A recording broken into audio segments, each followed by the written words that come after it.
নমস্কাৰ মোৰ শিক্ষাৰ্থীসকল, মই প্ৰণৱে ইউটিউব চেনেল E4 এডুকেশ্যনৰ অন্য এটা ভিডিঅ'লৈ তোমালোক সকলোকে স্বাগতম জনাইছোঁ। মোৰ শিক্ষাৰ্থীসকল, আজি মই তোমালোকৰ মাজলৈ লৈ আহিছোঁ হায়াৰ ছেকেণ্ডাৰী ছেকেণ্ড ইয়াৰৰ পলিটিকেল ছায়েন্স নামৰ বিষয়টোৰ অধ্যায় 5 সাম্প্ৰতিক দক্ষিণ এছিয়া। এই ইউনিটটোৰ পৰা তোমালোকৰ ফাইনেলত আহিব পৰা কেইটামান অতি দৰকাৰী চমু প্ৰশ্নৰ উত্তৰ। তেতিয়াহ'লে আহচোন পলম নকৰি আজিৰ ভিডিঅ'টো আৰম্ভ কৰোঁ। আৰু তাৰ আগতে তোমালোকলৈ এটা অনুৰোধ, এই চেনেলটো যদি ছাবস্ক্ৰাইব কৰা নাই তেতিয়াহ'লে ছাবস্ক্ৰাইব কৰি দিবা আৰু কাষতে থকা বেল আইকনটো প্ৰেছ কৰি দিবা। মই দিয়া এনেকুৱা ধৰণৰ শিক্ষামূলক ভিডিঅ'সমূহ বা বিভিন্ন ছাবজেক্টৰ বিভিন্ন গুৰুত্বপূৰ্ণ প্ৰশ্নৰ উত্তৰসমূহ নিয়মিতভাৱে পাই থাকিবলৈ। আৰু তাৰ উপৰিও তোমালোকে যদি আগৰ ইউনিট কেইটাৰ ভিডিঅ'সমূহ চোৱা নাই, মই ডেছক্ৰিপশ্যনত লিংক দিছোঁ, তাত গৈ তোমালোকে সেই ইউনিট কেইটাৰ প্ৰশ্নৰ উত্তৰসমূহ চাব পাৰিবা।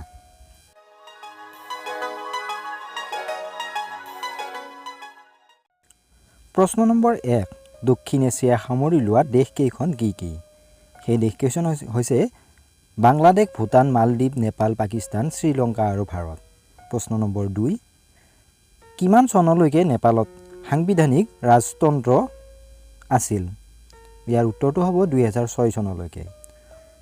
3 নম্বৰ প্ৰশ্নটো হৈছে মালদ্বীপত 1968 চনলৈকে কি শাসন ব্যৱস্থা চলিছিল? তাত চুলতানী শাসন ব্যৱস্থা চলিছিল। প্ৰশ্ন নম্বৰ 4, 1968 চনৰ পিছত মালদ্বীপৰ শাসন ব্যৱস্থা কিহলৈ ৰূপান্তৰিত হয়? ৰাষ্ট্ৰপতি প্ৰধান চৰকাৰলৈ ৰূপান্তৰিত হয়।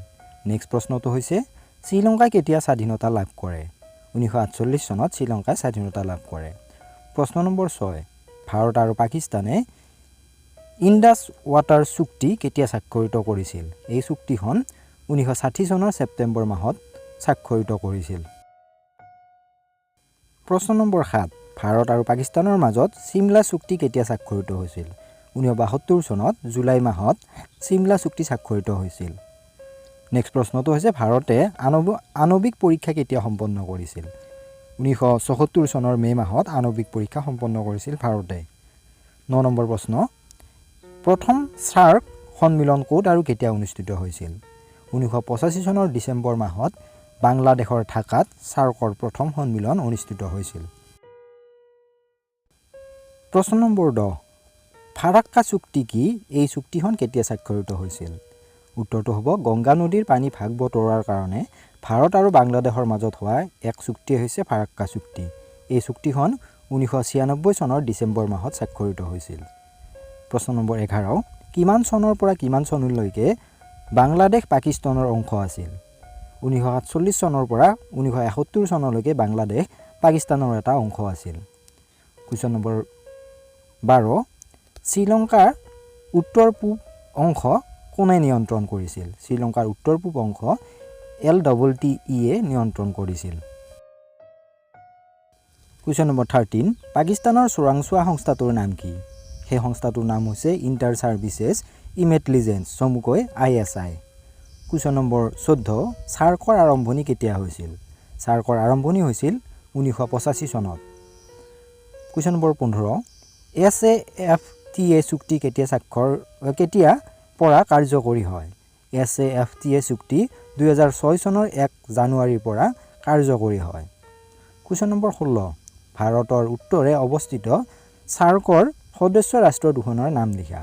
ভাৰতৰ উত্তৰে অৱস্থিত ছাৰ্কৰ সদস্য ৰাষ্ট্ৰ দুখন হ'ল ভূটান আৰু নেপাল। প্ৰশ্ন নম্বৰ 17, দক্ষিণ এছিয়াৰ জন্মৰ পৰাই গণতান্ত্ৰিক হৈ থকা দুখন ৰাষ্ট্ৰৰ নাম লিখা। দক্ষিণ এছিয়াৰ জন্মৰ পৰাই গণতান্ত্ৰিক হৈ থকা দুখন ৰাষ্ট্ৰ হ'ল ভাৰত আৰু পাকিস্তান। কুৱেশ্যন নম্বৰ 18, দক্ষিণ এছিয়াত কেইখন ৰাষ্ট্ৰ আছে? দক্ষিণ এছিয়াত মুঠ 7খন ৰাষ্ট্ৰ আছে। কুৱেশ্যন নম্বৰ 19, কোন চনত ভাৰতে শ্ৰীলংকালৈ শান্তিৰক্ষা বাহিনী পিচ কিপিং ফ'ৰ্চ পঠিয়াইছিল? 1987 চনত ভাৰতে শ্ৰীলংকালৈ শান্তিৰক্ষা বাহিনী পঠিয়াইছিল। প্ৰশ্ন নম্বৰ 20, মালদ্বীপত বহুদলীয় প্ৰথা কেতিয়াৰ পৰা আৰম্ভ হৈছিল? 1905 চনৰ পৰা মালদ্বীপত বহুদলীয় প্ৰথা আৰম্ভ হৈছিল। কুৱেশ্যন নম্বৰ 21, কোন ভাৰতীয় প্ৰধানমন্ত্ৰীয়ে বাছেৰে লাহোৰ ভ্ৰমণ কৰিছিল? প্ৰধানমন্ত্ৰী অটল বিহাৰী বাজপেয়ীয়ে বাছেৰে লাহোৰ ভ্ৰমণ কৰিছিল। নেক্সট প্ৰশ্ন, চীনৰ সাম্যবাদী বিপ্লৱৰ নেতা কোন আছিল? চীনৰ সাম্যবাদী বিপ্লৱৰ নেতা আছিল মাও ছে তুং। প্ৰশ্ন নম্বৰ 23 শ্ৰীলংকাৰ সংঘাতত লিপ্ত থকা সম্প্ৰদায় দুটাৰ নাম লিখা সেই সম্প্ৰদায় দুটা হৈছে সিংহলী আৰু তামিল সম্প্ৰদায় কুৱেশ্যন নম্বৰ 24 ভাৰতে কেতিয়া আৰু ক'ত পৰমাণু পৰীক্ষণ কাৰ্যসূচী চলাইছিল 1998 চনত গুজৰাটৰ পোখৰাণত ভাৰতে পৰমাণু পৰীক্ষণ কাৰ্যসূচী চলাইছিল প্ৰশ্ন নম্বৰ 25 LTTEৰ সম্পূৰ্ণ নাম কি LTTEৰ সম্পূৰ্ণ নাম হ'ল liberation of Tamil Tigers Ilam